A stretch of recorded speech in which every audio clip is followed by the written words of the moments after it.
En sentido estricto, ¿qué es la tutela contra providencias judiciales o también conocida como vía de hecho? Cabe indicar, queridos estudiantes, que existen dos momentos especiales, 1994 y 2005,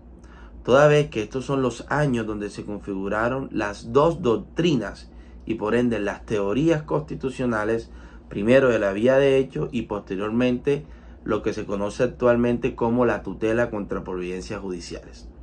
La primera decisión de 1994, que es una decisión del magistrado Eduardo Cifuentes Muñoz,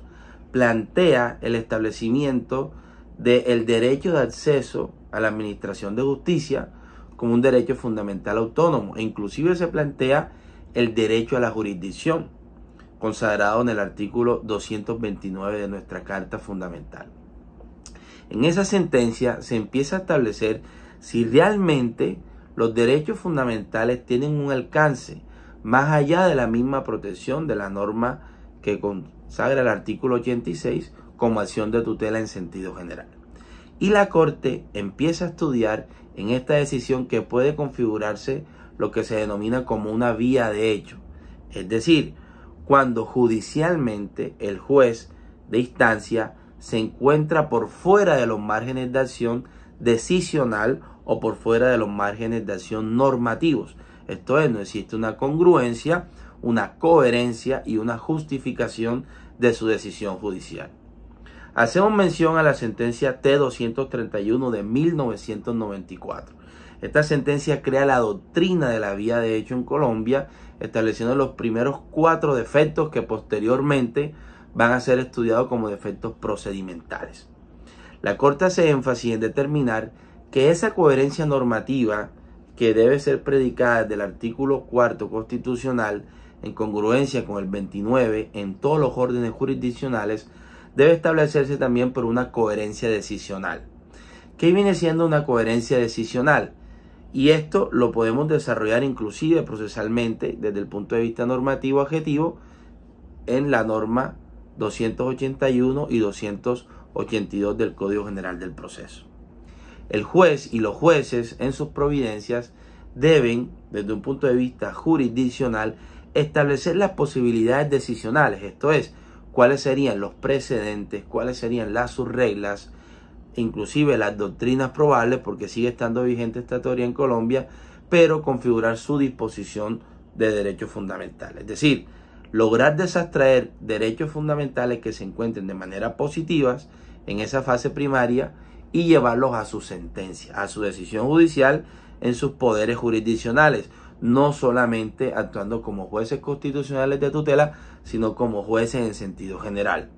Dentro de la vista de tutela, los poderes constitucionales van a darle un margen decisional mucho más importante y pasamos de una discrecionalidad judicial en términos del gran maestro Ronald Dworkin a una discrecionalidad judicial constitucional, aparente o inaparente, es decir, en el establecimiento de las cargas interpretativas y las cargas argumentativas que debe asumir el juez si se aparta de los precedentes obligatorios y vinculantes. En sentido estricto, la sentencia posterior, una sentencia de constitucionalidad, donde se empieza a estudiar si existen relaciones entre recurso extraordinario de casación, en este caso específicamente en casación penal, a partir de los errores judiciales y de lo que podría convertirse en toda la teoría del error judicial para posteriormente en dicha decisión con el magistrado Córdoba Triviño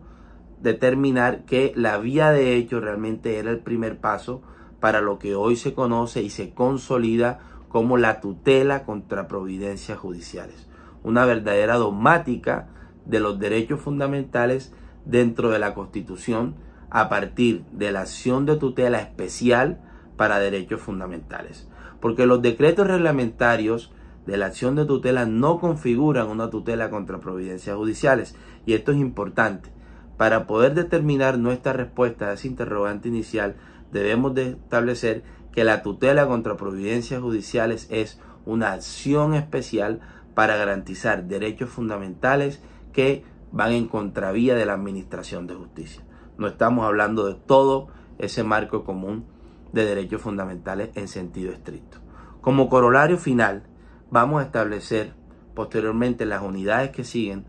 cuáles son esos requisitos de procedibilidad, cuáles son esos elementos que configuran la tutela contra providencia judicial, y tanto en los roles de jueces, abogados, litigantes, defensores, fiscales, procuradores y todo ese gran establecimiento de las actuaciones judiciales, podemos determinar cuáles son esos elementos trascendentales para configurar una tutela contra providencia judicial y tener la seguridad jurídica como principio y valor constitucional preponderante. La sentencia C-590 del 2005 va a dar los pasos que actualmente la Corte Constitucional, la Corte Suprema de Justicia en sus 3 salas y el Consejo de Estado determina para los defectos tanto procedimentales o generales como los especiales o específicos para configurar una tutela contra providencias judiciales.